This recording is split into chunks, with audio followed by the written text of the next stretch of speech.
Welcome to another episode of the Knucklehead Chronicles podcast. This podcast was designed to let you know that you aren't the only one that took forever to get it together. So the rabbit hole that you have stumbled down will hopefully help you understand that just when you think it's over, it's only the beginning. Just because you were dealt a bad hand doesn't mean you have to keep it. Welcome to the Knucklehead Chronicles podcast.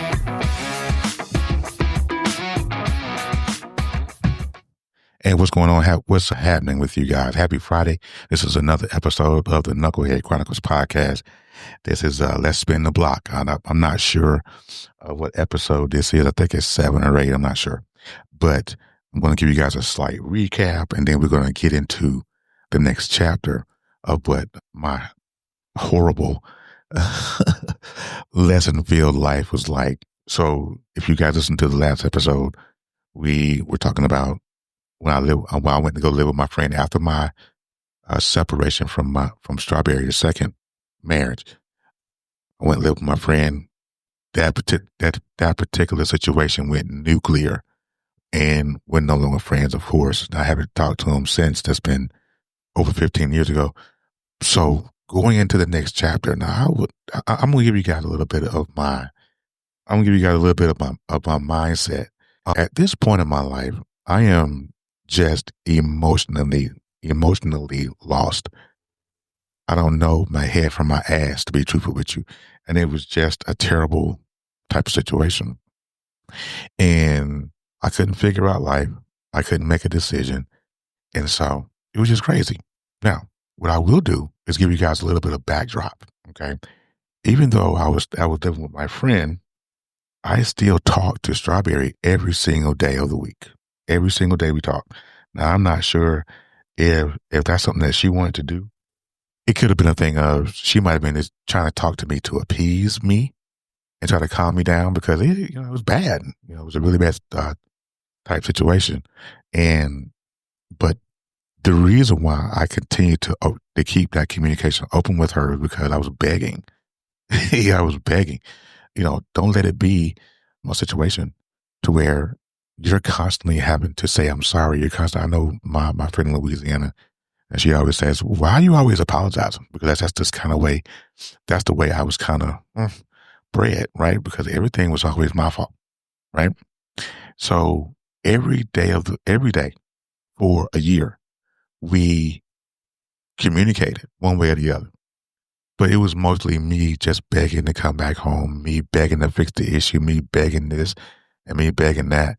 And what happened was that because of all of the begging that pushed her to kind of, okay, enough, Now, at this portion of my life, how many of you got to buckle up with this one? Because at this portion of my life, this is where it got tricky for real. And this is what I think made me who I am for the most part. Okay. So, I'm living with on my baby mama's compound. They have a little compound. I wouldn't call it a compound. That sounds so cult-like, but it's not. They all live together. They all live in the same area. The uncle lives in one house. Grandma lives in one house. They have an open space. And so I was living in the open space, right? I was kind of just living because I don't know what I was doing. Life was jacked.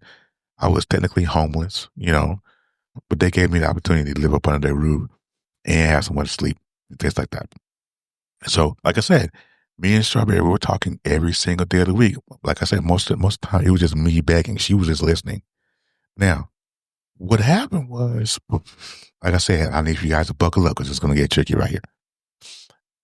Strawberry had moved on, to another situation. She had moved on emotionally and physically. She had moved on, but I refused to believe that she had moved on.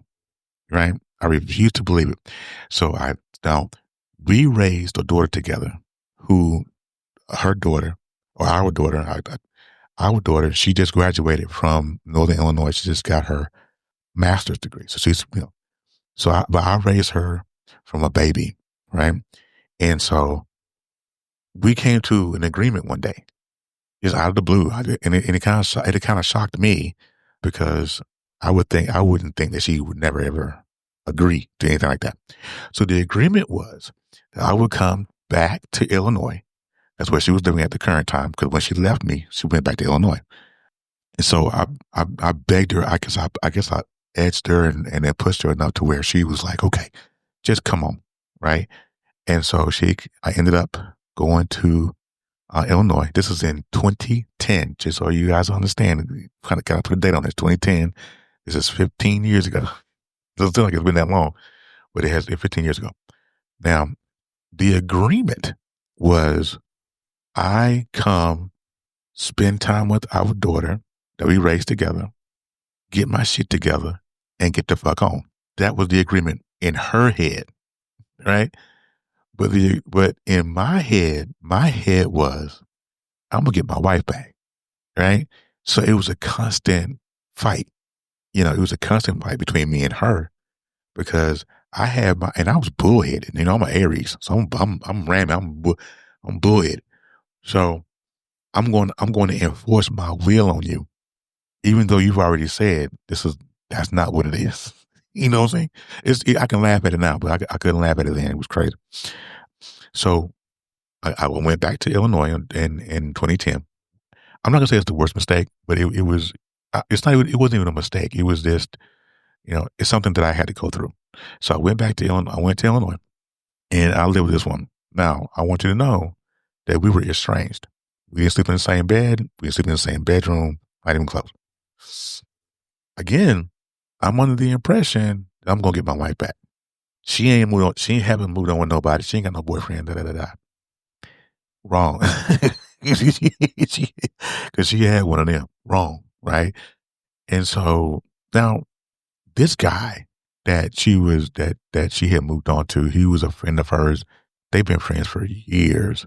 And I think she kept him in the friend zone for a minute. And then, after I failed as a husband, he kind of came through and bailed us out a couple of times with some bills or whatever. And so she kind of looked at him a little differently.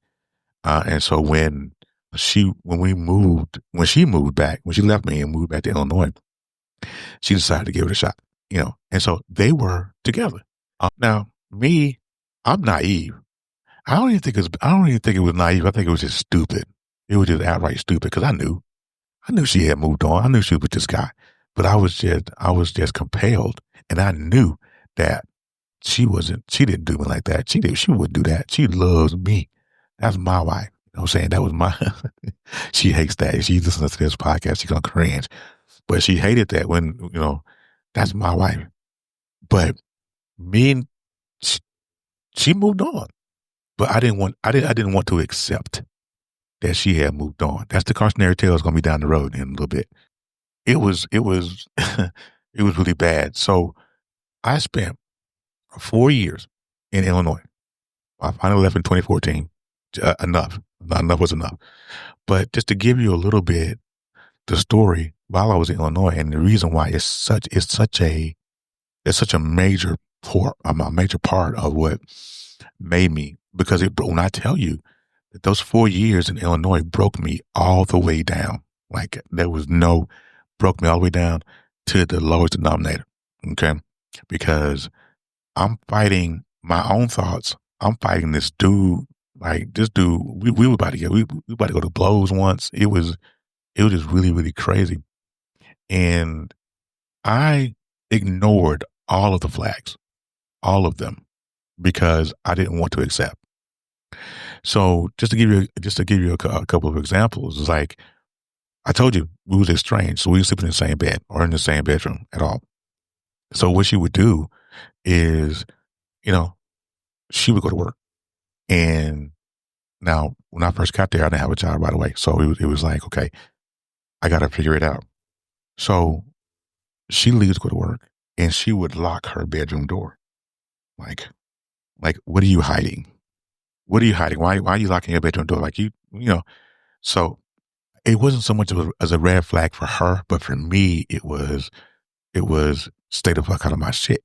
You know what I'm saying? Like I got something, and I didn't, like I said, I refused to believe that she's with somebody else. I refused to believe it. But the signs were there. You know, she would leave and lock her door. Every time, he would call her in the mornings when he got off work. He worked third shift. He got there, so he would call her in the morning on the way home. He would call her at night on the way to work, and he would call her 3 or 4 times during the course of a day, right? Every single day, because he increased his phone calls because he knew I was there, right? Again, all these signs, because I was just too naive or too stupid to realize she had moved on past it. So, but like I will tell you, when he called, baby, she dropped whatever she was doing. If we were in the middle of a conversation and he called, she dropped our conversation. We could be in the middle of a heartfelt conversation, and if that phone rang and she looked on the call ID and it was his name, baby, it was over. And so I thought that was an emotional battle for me. Like, why am I still putting up with this? Like, what's going on with me? Like, am I that stupid? And I think at that time in my life, I think I was that stupid. And then tried to dress up the stupid and justify the stupid as, oh, it's just me trying to get my wife back. I'm not, that's the fight, it's bullshit. It was all bullshit. I was selfish and I wanted what I wanted. Right. And that's the thing we had to come to the realization. But at the time, I couldn't come to that realization because I was too busy in my own delusion. Right. I was too busy in my own delusion. And so it was just really, really stupid. And I'm going to tell you, those 4 years in Illinois with Strawberry was hard. Now, I'm going to tell you what and this is how far I went with this, because I believed in my heart that I was going to get her back. I believed it. You couldn't tell me. You couldn't force me to believe it. None of that. I just knew I was going to get her back. I was working 2 jobs, supporting or doing the best I could, to support two full-time jobs too, not just 2 part-timers. I worked at 2 full-time. I worked an 8-hour job at night as a security guard. And then I worked at Walmart in the mornings. So I would get off my third shift job and I would go to Walmart in the morning. And I was working 2 jobs faithfully, just trying to, because I wanted to show her, look, I've changed. I've done this and I've done that. It was all a facade. It was all a facade. At that point in my life, it was all a facade. And I paid for it. The heartbreak was crazy. Like I said in the beginning, I didn't know. I saw the signs, I saw the pictures, I saw the pictures, I read the letters, from him to her. I mean, I saw all this and I still didn't believe that they were together. And so I was like, okay, well, I can't do this no more. So one day in 2014, 4 years later, 2 jobs down, me begging for 3.5 years to be back with this woman. I woke up one morning and I said, you know what? I cannot anymore. I cannot. She wants what she wants. She loves who she loves, and it ain't me. And it's hard. It was hard. It was a hard decision to come to because a lot of things happened in those 4 years. A relationship between me and her was strained. The relationship between my daughter and I was strained. I think I hurt that relationship more than anything because, like I said in the beginning, the premise was for me to come up and spend time with her and be with her, be a father, get my shit together and get out. Right? That was the premise.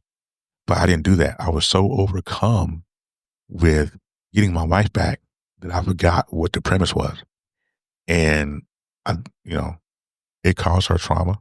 There was a situation to where she graduated from junior high and I was told that the boyfriend wasn't coming.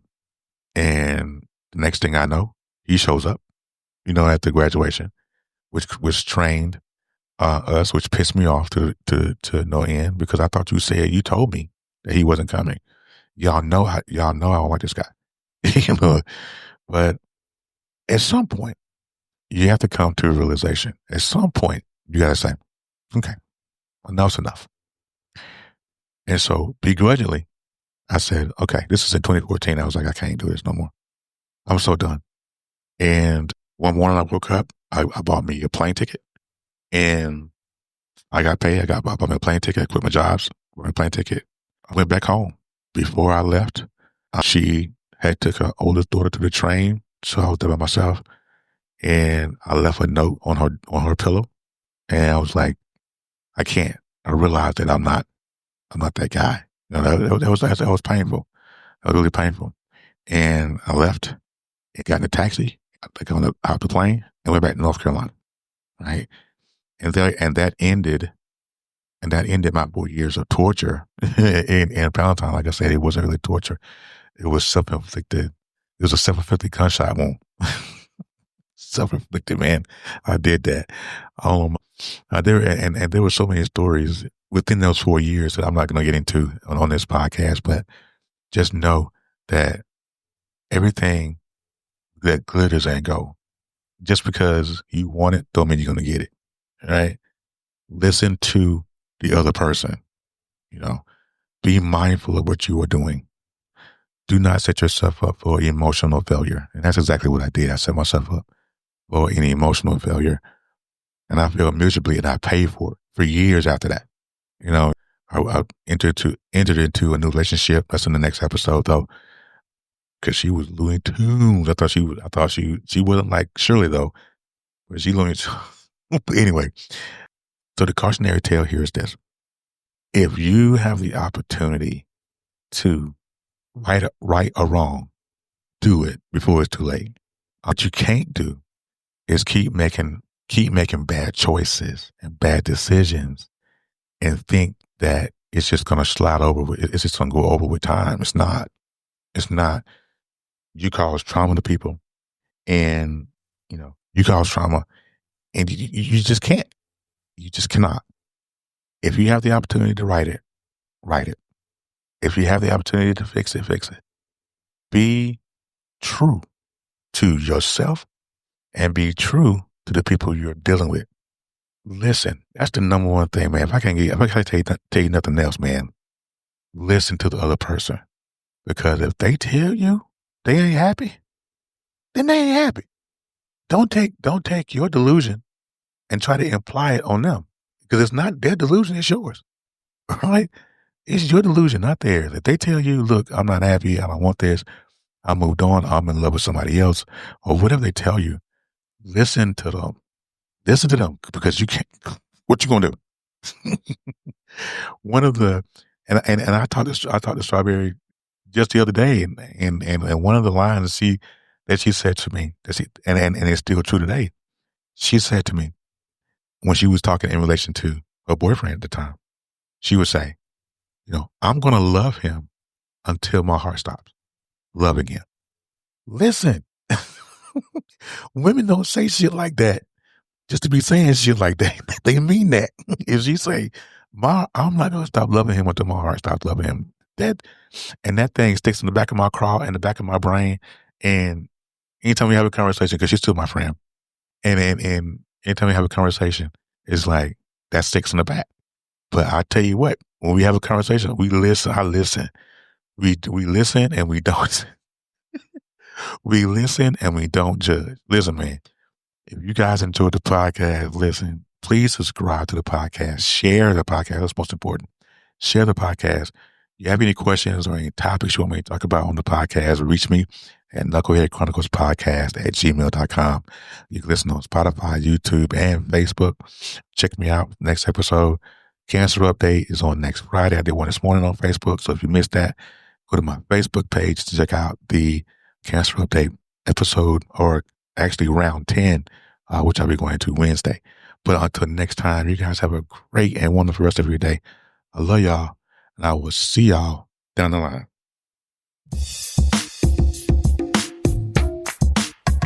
Thank you for listening. I hope I didn't fry your brain too bad. Come back through and give me another chance. You can listen on all platforms and visit us at Knucklehead Chronicles Podcast.podbean.com. Until next time, in the words of the incomparable Jerry Springer, take care of yourself and each other.